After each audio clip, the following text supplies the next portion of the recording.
Henry Morgenthau Jr. Henry Morgenthau Jr., May 11, 1891, February 6, 1967, was the United States Secretary of the Treasury during most of the administration of Franklin D. Roosevelt. He played a major role in designing and financing the New Deal. After 1937, while still in charge of the Treasury, he played the central role in financing United States participation in World War II. He also played an increasingly major role in shaping foreign policy, especially with respect to Lend-Lease, support for China, helping Jewish refugees, and proposing in the Morgenthau Plan to prevent Germany from again being a military threat. Morgenthau was the father of Robert M. Morgenthau, who was District Attorney of Manhattan for 35 years, and Henry Morgenthau III, an American author and television producer. He continued as Treasury Secretary through the first few months of Harry Truman's presidency, and from June 27, 1945 to July 3, 1945, following the resignation of Secretary of State Edward Stettinius Jr., was next in line to the presidency. Morgenthau was also the first Jew to be in the presidential line of succession. Early life and education. Henry Morgenthau Jr. was born into a prominent Jewish family in New York City, the son of Josephine Sykes and Henry Morgenthau Sr., a real estate mogul and diplomat. His parents were born in Germany. He had 3 sisters. He attended Phillips Exeter Academy, later transferring to the Dwight School. He then studied architecture and agriculture at Cornell University.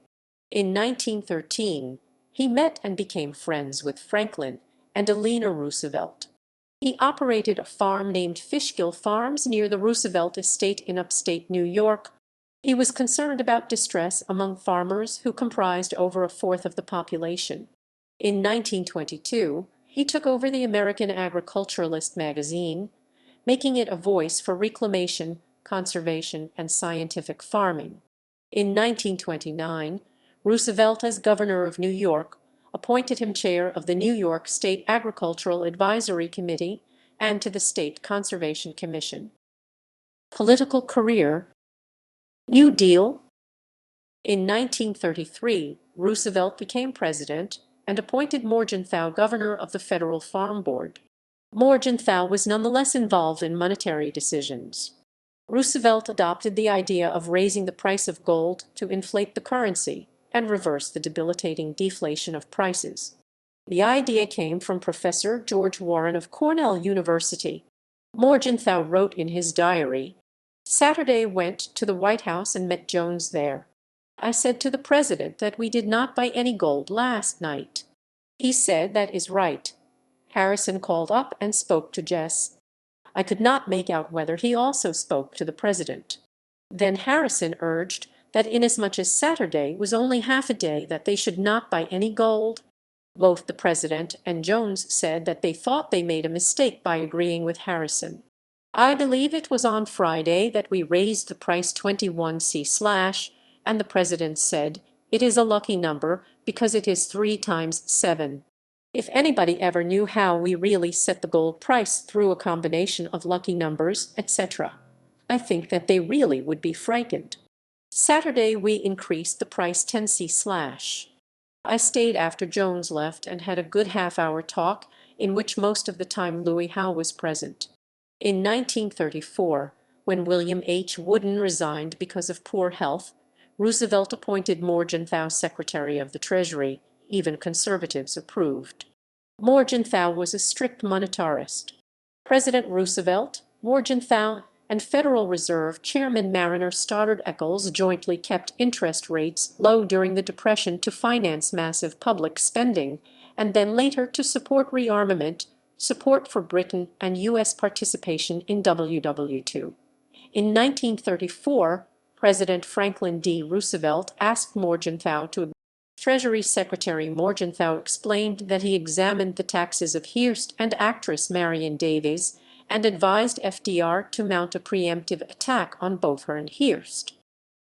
Campaign against corruption. Morgenthau used his position as Treasury chief to investigate organized crime and government corruption.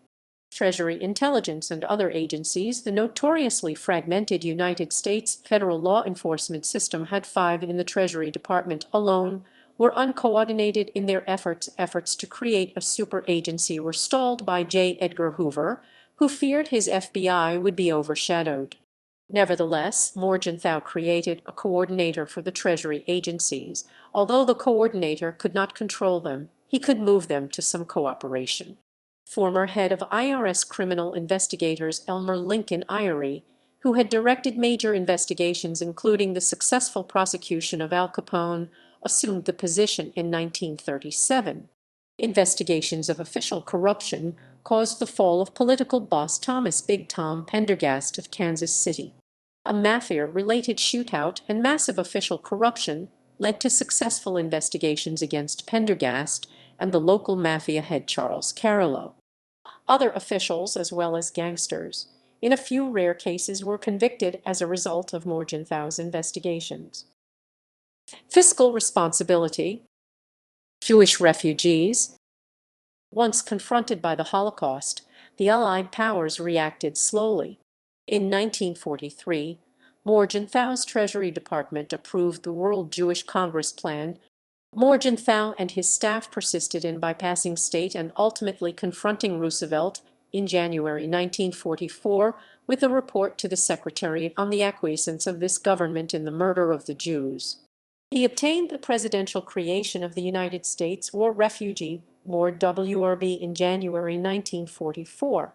The board sponsored the Raoul Wallenberg mission to Budapest and allowed an increasing number of Jews to enter the U.S. in 1944 and 1945. As many as 200,000 Jews were saved in this way.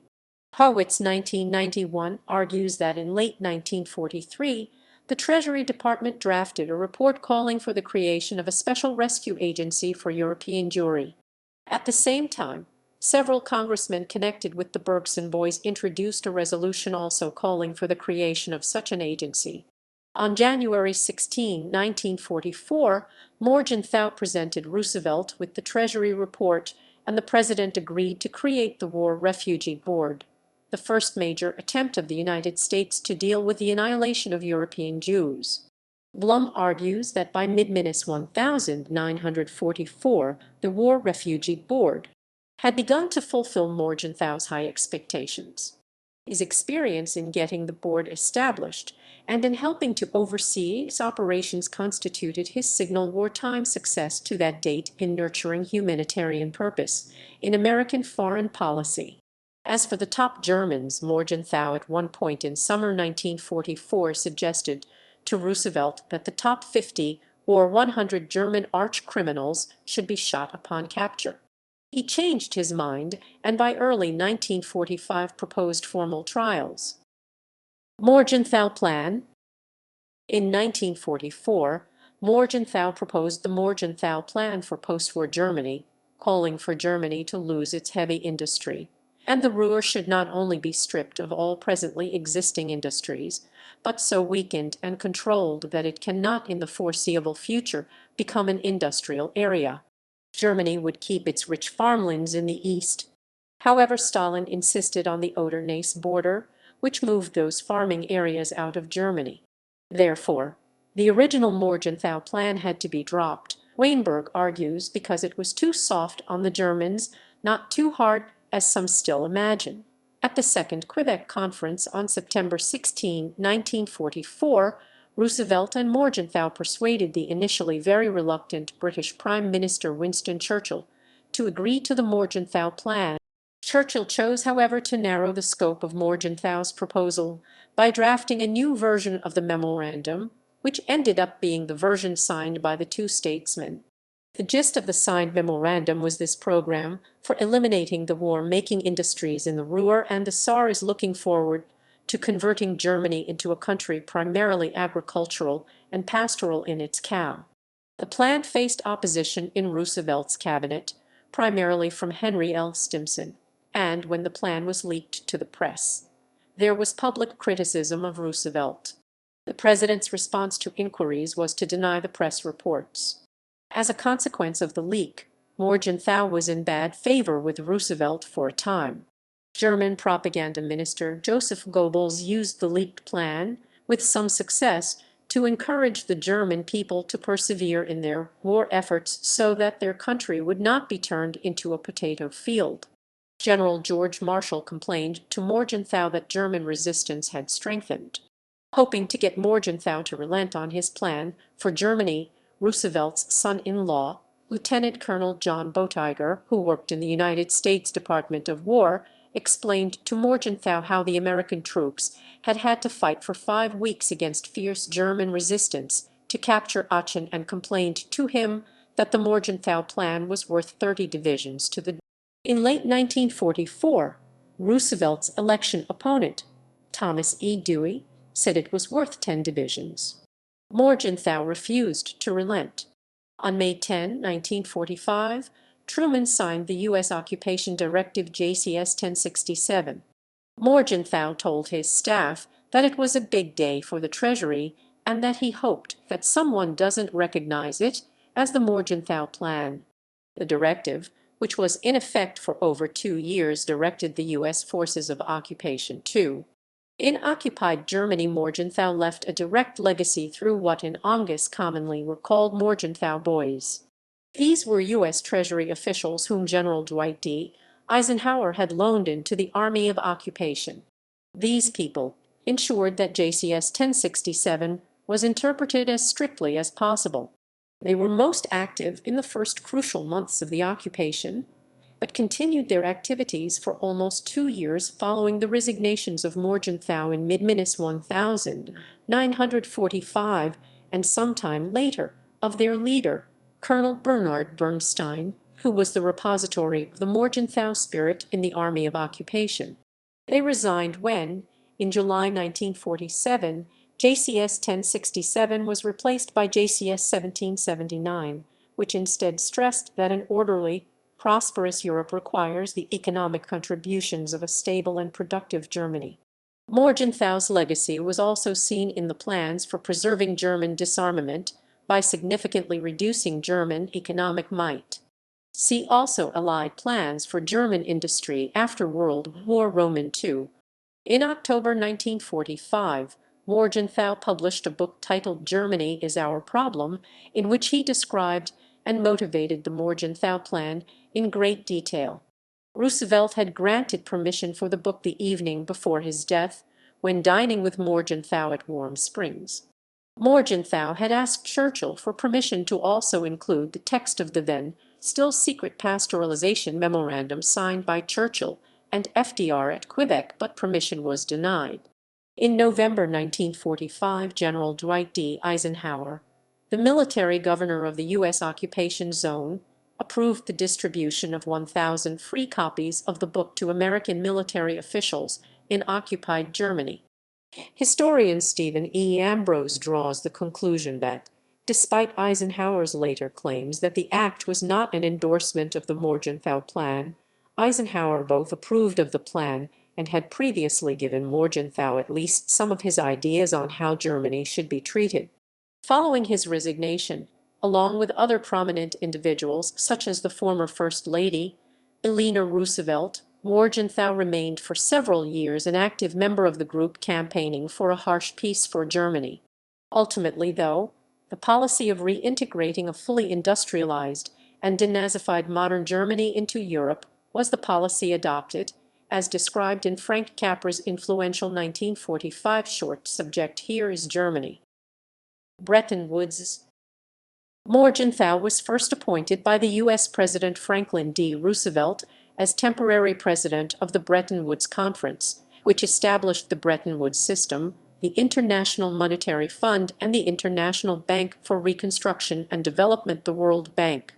During the inaugural plenary session on July 1, 1944, the head of the Mexican delegation, Eduardo Suarez, nominated him as permanent president of the conference. This motion was seconded by the Brazilian head delegate, Arthur de Souza Costa, and widely supported by several other delegations, such as the Canadian and Soviet ones. Later life. In 1945, When Harry S. Truman became president, Morgenthau insisted on accompanying Truman to Potsdam by threatening to quit if he was not allowed to. Truman accepted his resignation immediately. He devoted the remainder of his life to working with Jewish philanthropies and also became a financial advisor to Israel.